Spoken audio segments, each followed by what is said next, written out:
Oh my goodness. Hello, everyone. I am going to lean in to this bullshit situation. Um, I'm going to do the very first episode of Daily Uncomplication, and I'm such a wild man. I'm going to do it blindfolded.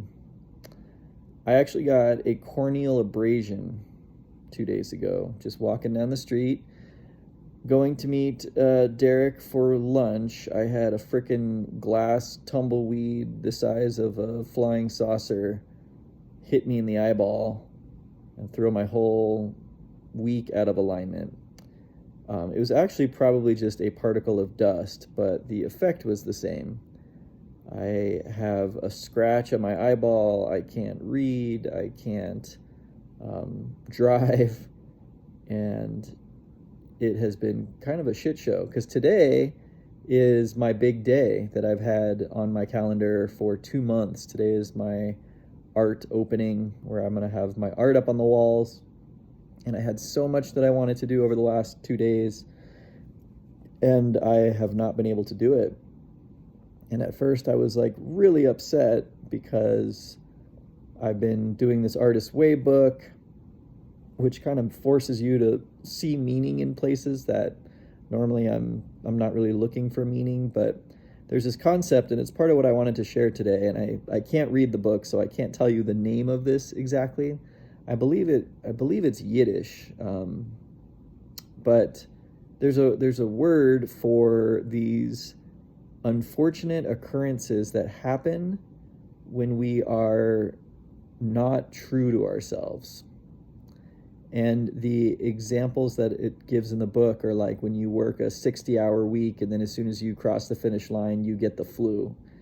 Or, you're making all of these sacrifices and then your car breaks down and you're stranded. Or I have a friend who I've been talking to who was go, go, go, and then her apartment is full of mold and they had to like move out and derail everything. And I was like solely focused on this art stuff. I've been just going, and then boom, my eye I can't use. Like all of a sudden I can't see. And this idea, I can't remember the term for it, but it's an interesting one. When I was upset and fighting this and like, what the hell, what does it mean that am I not really supposed to be doing this art? Am I, why would I get hit in the eyeball right at the finish line? And I don't know, that's an easy way to feel. And I'd even liken it to an unexpected financial loss or losing a loved one, or there's so many things that come along and just show us what little control we have. And it can really be destabilizing. And I wrote in my morning pages this morning, which actually turned out beautiful. Even though I wrote them completely without vision, they're actually very nice, my handwriting. But I wrote, control is an illusion, participation is a privilege, and presence is a constant. And as I sit here blindfolded and do the first episode of the Uncomplication morning show, I was going to do it live, but then I realized that I'm not brave enough, apparently. But my goal is to get to be doing these in the morning, working without a net. And even though it's not live, this is the first one, and I can't see. And this is probably about as bad as it can get. So by just leaning in and accepting that I'm sitting here with an eye mask on like a crazy person, talking about pages from my diary or whatever, by letting go of that control, I feel like I'm also just accepting my present, and participation is a privilege. I could be in a hospital bed right now. I could be, I got a piece of dust in my eye, but it could have been a car that hit me. Yeah. So my point is, even though my first inclination was anger, and like, what the hell? Like, why me? Why now? Why this? And then my second inclination was actually, once I had accepted that I'm not going to be able to do much, I laid on the couch for like 4 hours and just slept, which was nice to rest. It was actually really nice. I don't rest very well. And even my partner, my wife, she was like, this is awesome for you. Like, look at you. You would be going frantically getting ready for this art thing and, putting all these finishing touches and putting the proverbial legs on a snake. And instead, here you are, like, having to relax. But even at that, there's a certain level of sloth or a certain level of laziness that we can permission ourselves into. Oh, my eye is hurt. I'm going to disconnect from the world. And I think that participation is a privilege in whatever capacity we have to participate. And we even had friends over last night, and my son had put together a D&D campaign that he was really excited about, and they asked if I wanted to, cancel or postpone, and I was like, no way, everyone's excited. Like, I have my eyes masked, but I'm just gonna show up. And so I did the entire night, dinner, D&D, everything, just like this, with my hoodie and my eye mask, and it was a beautiful night. And I actually had a lot of, I don't know, interesting experiences being with my friends, but not having my vision. And so today, again, I'm doing this first episode of the morning show, and it's probably as bad as it's going to get. I think we're going to do another one tomorrow, Derek and I, with some help setting up the camera and from a cool location, and we're going to just get in this flow. But by doing this today and just saying, okay, I am releasing control, I think is really good for me. And not to get on the soapbox or preachy, but I've definitely experienced in the last couple years the illusion of control. And even now, so my eyes going out, now my voice is going out. I'm just gonna lean in. Things come along and they can knock the legs right out from under us. And we can find ourselves laying on the ground and feeling like, why me? Why now? I know that's how I felt. And I did at different times lean into that laziness, to that disparticipation, unparticipation, non-participation. And it can be restful.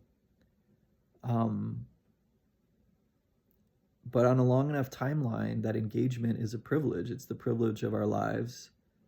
And I'm speaking for myself. You can feel however you want, but I feel like my engagement with the people that I have is the gift of my life.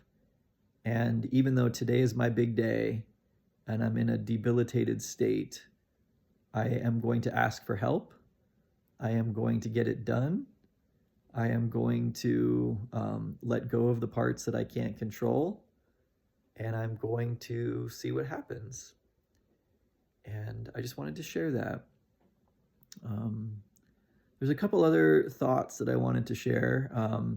And one of them is actually crypto related. So if you're on this channel because you're a cryptonaut and you're following along the market, just another thought after the last video I posted. First of all, it was awesome to see that I could post a video after, 3 months or so of not really anything. And it was just great to see that there's still a warm reception.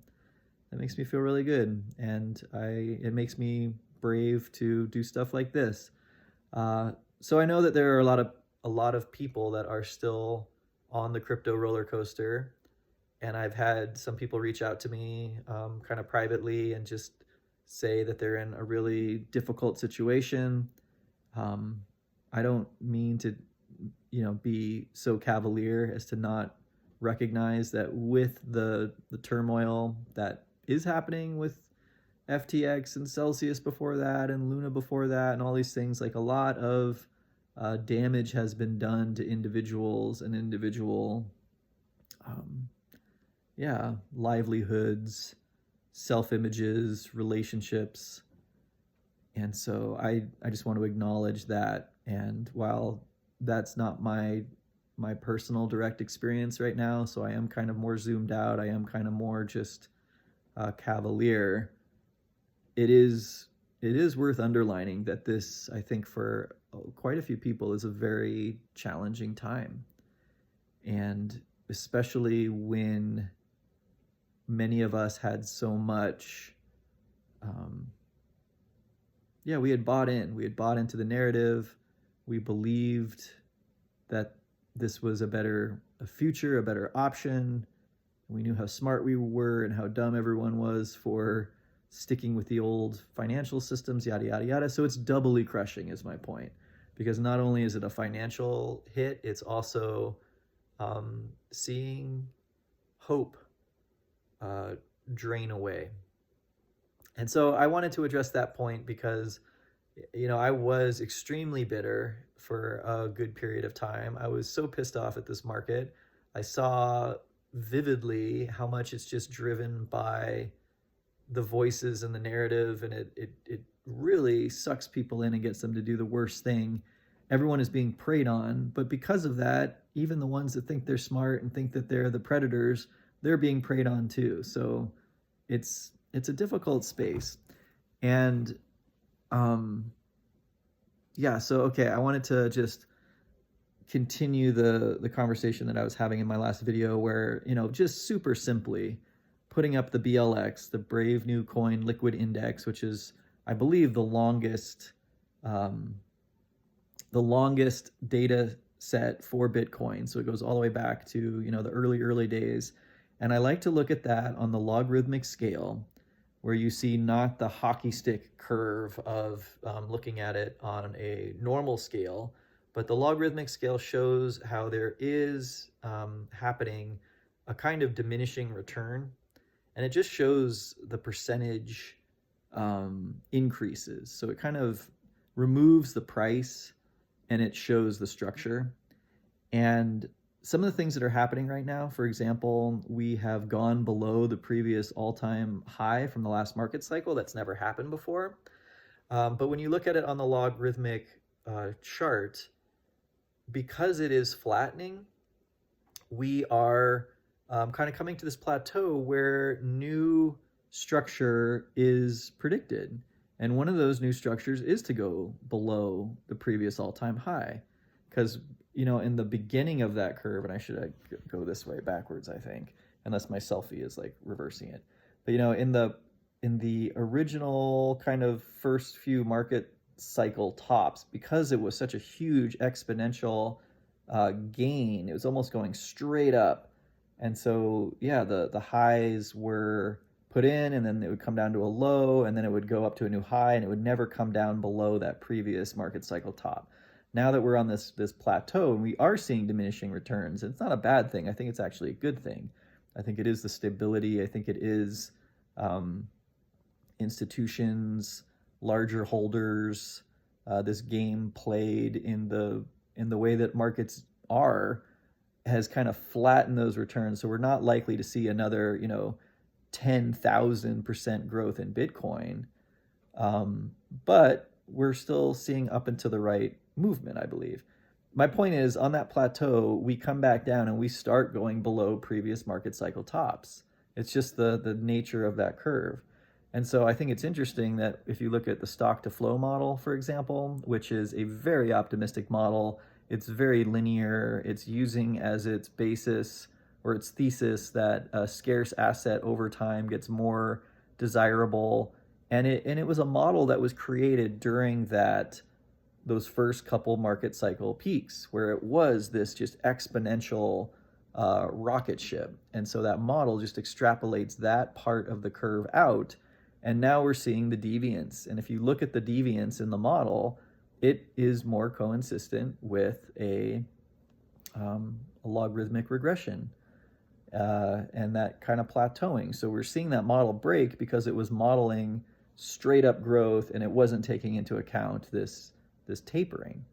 So anyway, I'm only saying that because that was kind of the premise of the last video, and I I had thought about it, and I had actually recorded some of these little tidbits in a previous version of that video, but I just wanted to say, like, it doesn't concern me that we've gone below the previous market cycle peak, and we've never done that before, because on the logarithmic chart you see how that is the new pattern.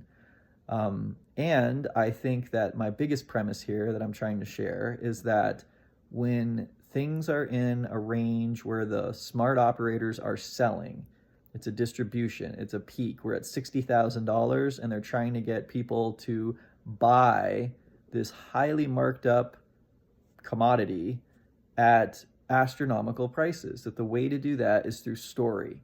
And so if the story is that Bitcoin is going to 220, it's going to 1 million, then you can get someone selling their freaking house to buy Bitcoin at $70,000 because they believe it's going to 220. And even though we know somehow, like in us, that there's no free lunch, there's no market that just goes straight up, there's still that suspension of disbelief and that desire to believe this time is different. This time is different. Tesla just bought in. This is different. It's never going back down. That's what I thought. And conversely, this is why I bring it up, when we're in the lowest of the lows, what's the narrative? I just saw, and I didn't watch much of it, but someone in the comments last video said, check out Blockchain Backer. He's saying it could go down to 2K. And anything's possible, certainly. However, I think that's the same narrative on the opposite side. It's like, this time is different. This time crypto really failed. FTX crashed. Celsius crashed. All of this conspiracy and, the garbage of humans just showing itself. This time is different. It's really going to crash to zero. So you always get, and this is hyperbole also, but, the tendency is at the highs and the lows to think this time is different. It's either breaking away for the moon or it's going to zero. And instead, this is just kind of how I'm choosing to see it, and to see, this might be a big jump, but I'm extrapolating out, crypto and life. I watched a Ray Dalio video that was very powerful. That was about the rise and fall of empires. It's a really good one. You might want to check it out.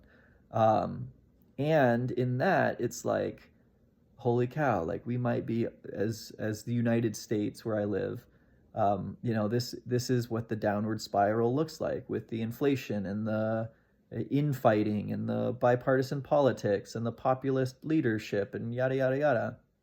And there's that anxiety that, holy shit, these are the end times for us. And, all of these systems are failing, and abandon ship. It's the same thing that it could feel like in crypto. It's the same thing that can feel like in relationships, and, insert everything here.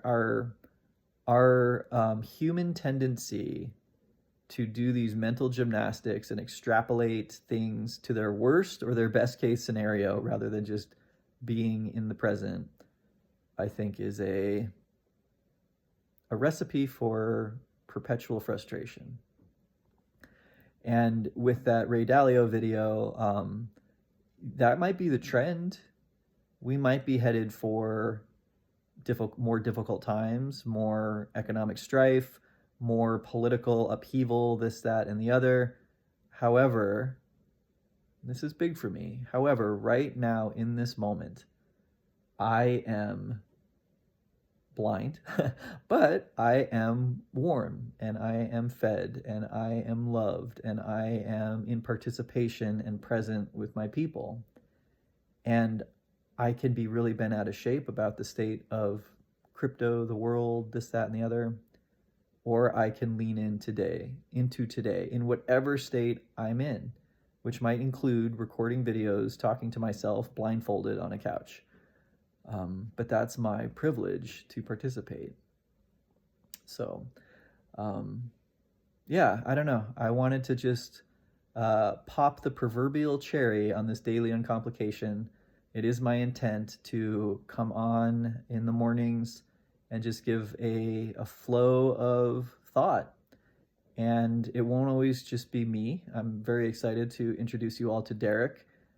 He's a person who I've just been having so many wonderful conversations with, and when we hang out, it's just like, oh man, I can't wait to share some of this.